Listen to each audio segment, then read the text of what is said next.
건축가의 뇌, 건축의 이유. 원래는 형태를 먼저 이야기하려 했는데 큰 틀부터 이해하고 설명해야 개념이 잡히게 되어서 순서가 조금 달라졌습니다. 일단 간단한 실험을 먼저 하겠습니다. 눈을 감아 보시고 자신의 이미지를 10개만 떠올려 봅시다. 10, 9, 8, 7, 6, 5, 4, 3, 2, 1. 아직 10개를 다 떠올리지 못하셨다면 잠시 영상을 멈추고 하셔도 됩니다. 잘 따라오셨다면 10개의 이미지 중에 5개에서 8개는 주변에 공간이 있을 겁니다.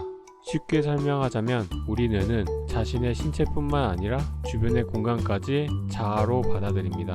한 가지 예를 들어보면 기절하고 일어나 제일 처음으로 하는 일이 여긴 어디고 나는 누구인지 알려고 하는 것입니다. 시각 공간과 신체 표상은 우리 뇌에서 매우 중요한 정보라서 우리가 노력하지 않아도 자동으로 인지하고 있다가 의식이 잠시 사라지고 다시 생겨나면 제일 중요한 정보부터 알아내려고 노력하는 것입니다. 뇌과학 분야의 대가 에릭 캔델이 자신의 책 뉴로사이언스에서 했던 말이 신체 표상이 기억된 시각 공간과 통합되며 이러한 통합된 표상 공간에서 자아가 작동한다 라고 하였습니다. 처음 접하신 분들은 어렵게 생각하시겠지만 눈을 감고 했던 실험을 좀 어렵게 말한 것 뿐입니다. 표상을 쉽게 설명하자면 이미지라고 할 수 있습니다. 아까 제가 눈을 감으라고 했던 이유는 우리 머릿속의 표상 공간에서 신체 표상과 시각 공간을 불러와서 자아의 모습을 확인하려 했던 것입니다. 주변 공간이 자신의 자아가 된다면 건축의 이유는 분명해집니다. 주변 공간이 자아가 되어야 사람에게만 필요했던 정체성, 사회적 정서, 문화, 욕망, 욕구, 감정 등등을 건축물에게도 부여하려고 했던 설계들이 납득이 갑니다. 주변 공간이 자아가 되지 않았다면 사람도 새나 동물처럼 그냥 잠자리나 둥지 정도만 만들고 말았을 겁니다.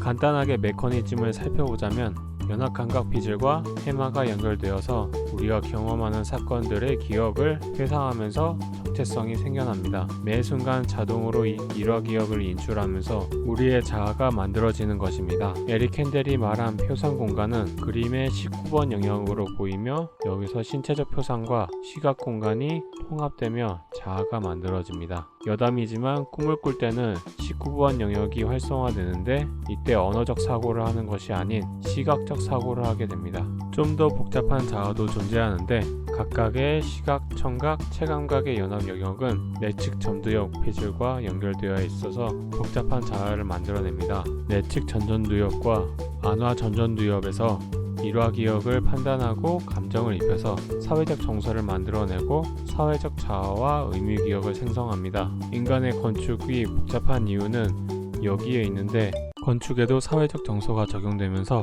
자극, 행동의 가치, 비용, 예측, 이용 가능성, 맥락, 행동의 억제, 감정 제어, 결과 평가, 대상의 가치 평가를 부여받게 됩니다. 그리고 특정 장소에서 사회적 자아와 의미 기억을 계속해서 반복하여 만들어내다 보면 절차가 생겨나고 문화가 만들어집니다. 조금 어려운 용어로 일화 기억에서 추출된 인과관계를 가지고 의미 기억을 만들어내기 때문에 문화가 생겨납니다. 박문호 박사님은 인간의 문화의 본질을 장소에 따른 행동의 반복이라고 정의 내리셨습니다. 특정 장소에 가면 특정 행동을 촉발합니다. 이게 문화의 본질입니다.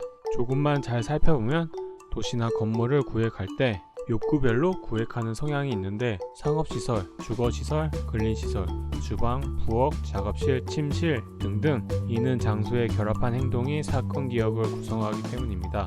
배 쪽 피계 영역의 도파민 분비 세포는 전전두엽의 세포에 도파민을 분비하여 식욕이나 욕구를 생성하고 해마에서는 욕구를 해결할 수 있는 장소에 대한 기억을 제공합니다.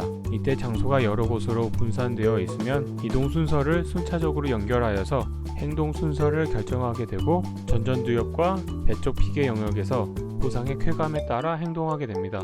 다시 사건 기억은 장기 기억으로 저장되고 언제든지 인출해서 생각과 행동의 재료로 삼고 욕구를 증가시켜서 반복하게 만듭니다. 예를 들어서 옛날 도시구획이라는 개념이 없었을 때에도 시장이나 주거시설, 공공시설은 거의 한 군데 뭉쳐져 있는데 사람들이 욕구를 느끼고 보상받았던 기억들이 쌓이고 쌓여서 이곳의 장소성이 되어지고 문화가 만들어졌던 것입니다.